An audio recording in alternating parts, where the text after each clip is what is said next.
Okay, so now we're going to talk about the CPT book.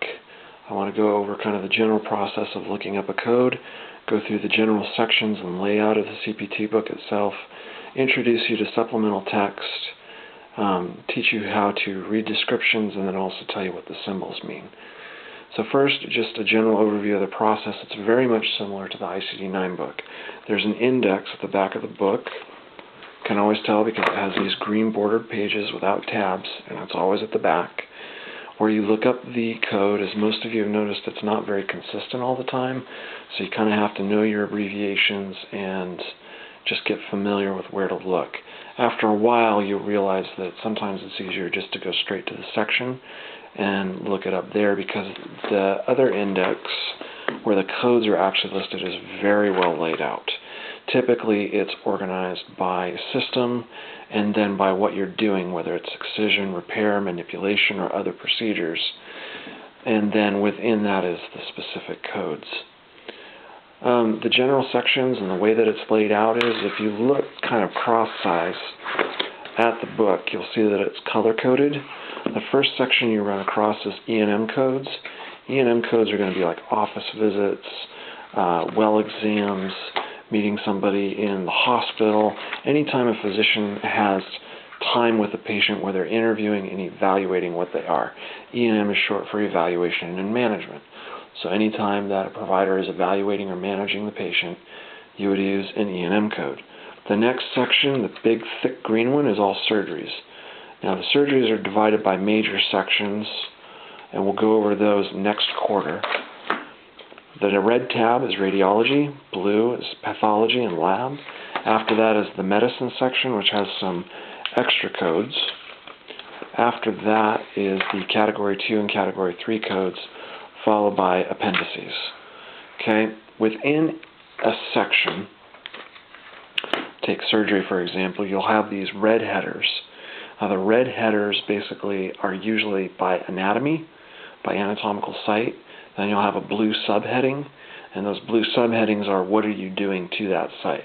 So for example, this is pharynx, adenoids, and tonsils, and then these blue ones are incision, excision, destruction, repair, other procedures, and then it goes into the esophagus, or then it goes into incision, excision, etc. So the layout is pretty predictable. It's a lot nicer than the ICD-9 book, where it's a little bit more clearly laid out and you can find things relatively easy. I went over this in the radiology and laboratory codes, but I want to highlight this. Each section has supplemental text in it, or guidelines as they like to call them. So if I flip to the beginning of the surgery section and I flip past the table of contents, you'll see here, actually this is the musculoskeletal system.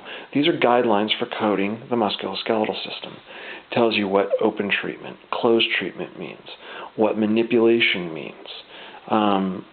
This is very, very good material, and I would say is mandatory if you want to know exactly what you're coding. The E&M section has the most text. That is why we are not going over E&M coding. You'll go over that in the advanced coding class. But keep in mind that if we're working with a particular section, I think we still have medicine to work with this quarter, that you'll want to read through those descriptions and just get familiar with where they're at. Now, how do you read the actual descriptions that are in a CPT code? Well, you'll notice that, let's turn to a random section here.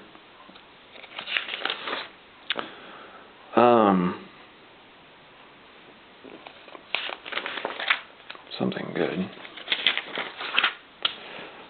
That some of these codes are indented, so I'm looking at 27086, which is removal of foreign body, comma, pelvis or hip, semicolon, subcutaneous tissue.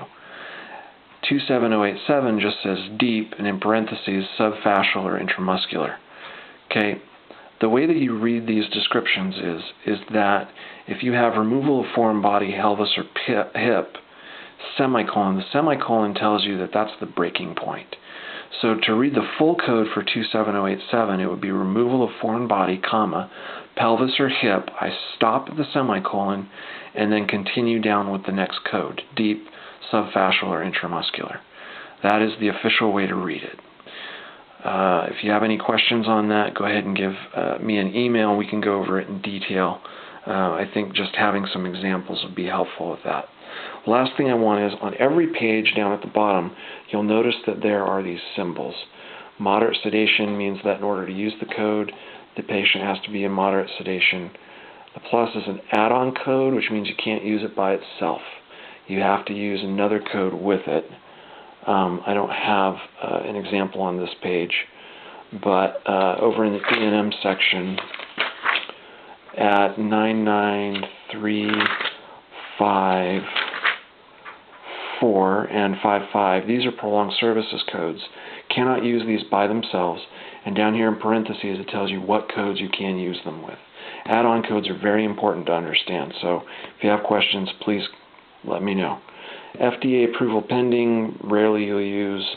Resequenced code, you'll rarely use. This green and red arrow, the green arrow points to the CPT assistant, the red arrow points to another AMA publication. I have a copy of the CPT assistant. When you get out into clinic, see if your physician will buy you one. They are invaluable and they give a lot more information. A right side up blue pyramid is a revised code. That means it changed from last year. Red is a new code. Anything that's in between two triangles is going to be new text.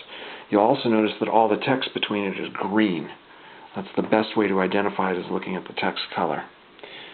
The little circle with a slash through it is modifier 51 exempt.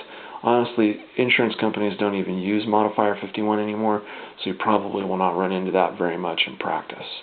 But at least be aware of what they are for. And modifier 51 exempt simply means you can't use modifier 51. So that's an overview of the CPT book. I hope it was helpful, and I will talk to you guys next time.